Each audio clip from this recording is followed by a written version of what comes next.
right. Welcome to Sci-Fi Express Lane. Jeff Carroll, writer, comic book creator, filmmaker. If you like this video, if you like my videos, please hit that subscribe button. Also, feel free to like the video.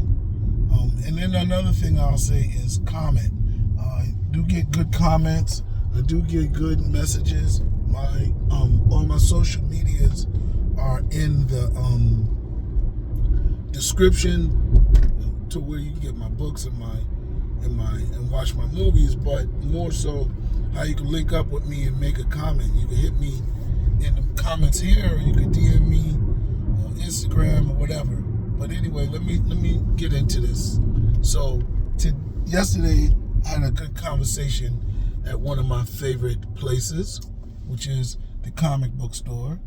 It's probably the last place now that's left. I used to go to black bookstores, independent bookstores, and have good conversations. And then before that, I used to go to video stores and just talk about movies and stuff like that. Not the Blockbusters, but the independent video stores. Now, the only thing that's left is the comic book stores. But I ain't complaining. Comic books is real cool, and the people that come there are real cool. So yesterday we were talking about kind of the state of the movies that we're in. People are so hard on this Captain America. It's ridiculous, and I think it's because we're taking for granted the type of movies that we get in theaters. You know, theaters, like they talk about, you know, we may not have comic book stores around years in the future. We may not have movie theaters around years in the future. And I kind of disagree. I don't think we may have comic books the same as we had 10 years ago, where they, you know, put their nose up to everything other than the actual comic book. But I think comic book stores will have to embrace the totality of the comic book merchandise and other things. So there's a variety of comic book stores across the country. Every comic book store doesn't look the same. But same thing with movie theaters. Not that they do anything else and that they need to sell merchandise and all that, but I don't think they're going to go anywhere. And I think we've been watching a certain type of movie, and I think that type of movie is going to keep movie theaters open. Movie theaters were for all movies. They used to have two kind of movies. They used to have the main feature and an opening movie. And the opening movie, like records, had an A and a B side. The A was the main attraction. The B movie was the one that came out before the A movie, right? You watched that before. It was like double feature. And the A and the B movie was to wake everybody up, let them know they're in the theater. It was supposed to have high energy, have real shocking scenes, short pacing, you know, simple story, in and out. Does that sound like the type of movies we get today? Like almost all of our movies seem like that. And that's my argument now. I think we get, and theaters get, just big budget B movies. I know that sounds weird to many of you all, because most people think B movies are budget movies. They're your little trash movies, your little micro-budgeted films, you know, with no-name actors, with, what do you call it, inexpensive props, you know, possibly even simple stories. But yeah, what makes a B movie successful is that it has to be really entertaining, and that's what we've got now. And then now let's go look at the characteristics of an A movie. What type of actors do we have? We have A-list actors. Do A-list A-list actors go into B movies? Now they do, because B movies also stands for blockbusters. You know, the A-list movies, the A-list actors, the ensemble cast, like, these are the guys that get the awards. These are the films that get the awards, right? And what kind of movies are those? You go to the Academy Awards and you'll see a bunch of movies getting awards, nominated, Best Picture, this and that. And these movies, you don't even remember them being in the theater. You know, do they make their budget? Some of them, you know, a good handful of movies every year were only in theaters just to qualify for the awards. You know, when I watch Academy Awards and they show those movies, I'm like, damn, who sees these movies? You know, I don't even see these movies. You know, these are your Academy Award movies.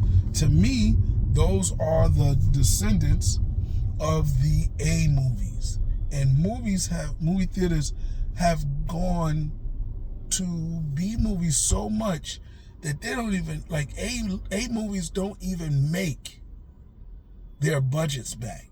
Many times they have to hit them with Academy Award, director, actor, and Best Picture, and then they try to bring it back to theaters, and they still, ain't nobody see those movies. You know, I mean, some people may say, oh, they're good movies. Of course, they're going to be good, but they're not marketable. They're not what the main masses of the community, the movie-going audience wants to see. And I think that is the biggest problem, you know. These are simple stories, you know, that are high action, high energy, you understand? Many times they don't even have main A-list actors. But now an A-list actor is anybody who stars in a movie. That's you got a starring role. Now you're an A-list? I don't think so. You know, look up what an A-list used to be. And then, you know, I think the other thing impacting theaters is this window that theaters have to operate in. I mean, movies used to stay in theaters as long as they could, and then until the audience would start to dwindle, right? Now, some movies is coming out in theaters and streaming at the same time. Now they may get the streaming announced when the movie is in the theaters, you know, coming out in May 3rd and then streaming June 1st. You know what I'm saying? I think that really impacts it. But what are those movies? Yo, most of those movies are B movies too. They're, you know, B movie, don't sleep on it. It ain't a stupid movie. Captain America, most of these Marvel movies, those are all just big budget B movies. And that's one of the reasons why we couldn't tell, you know, what a B movie is.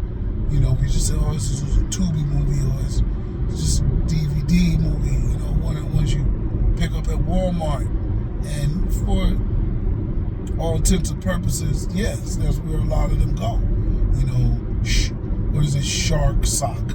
You know what I'm saying? Those type of movies.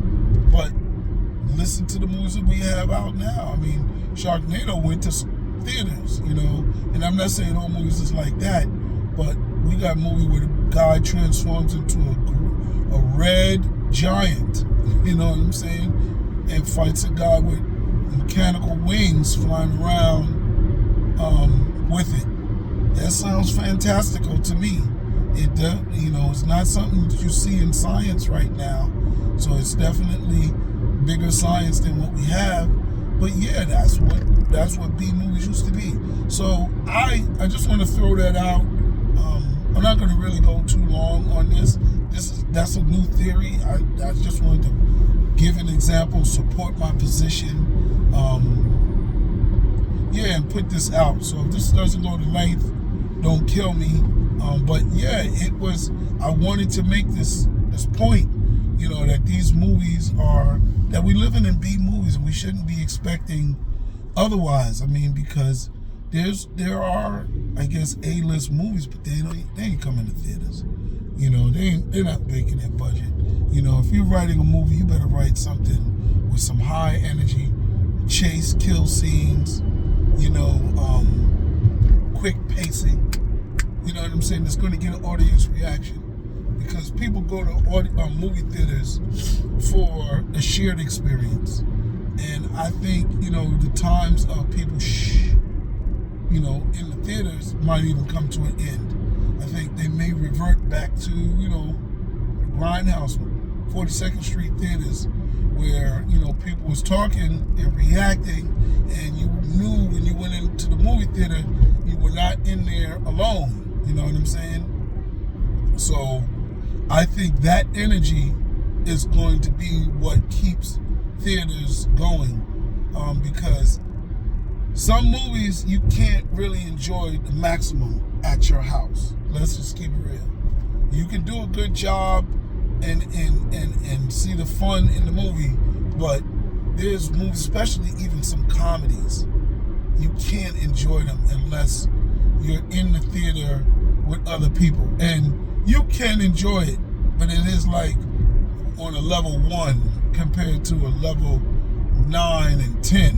You know what I'm saying? So yeah, there's some enjoyment that you get, but laughing is contagious, and in theaters, you know, fear, all those things, clapping and applause. Oh man, I wouldn't have enjoyed Avatar, the Blue People, if it wasn't a lot of clapping and stuff in there on certain scenes, rooting and cheering. Yeah, get them, you know, whatever. But anyway, I going on long enough. How about you like, subscribe, share it? How about that? Share it, share this video, and then also comment. You know, jump in. What do you think? Do you think I'm reaching with what I'm saying, or do you accept my my theory, my idea, my point? All right, Jeff Carroll out. Peace.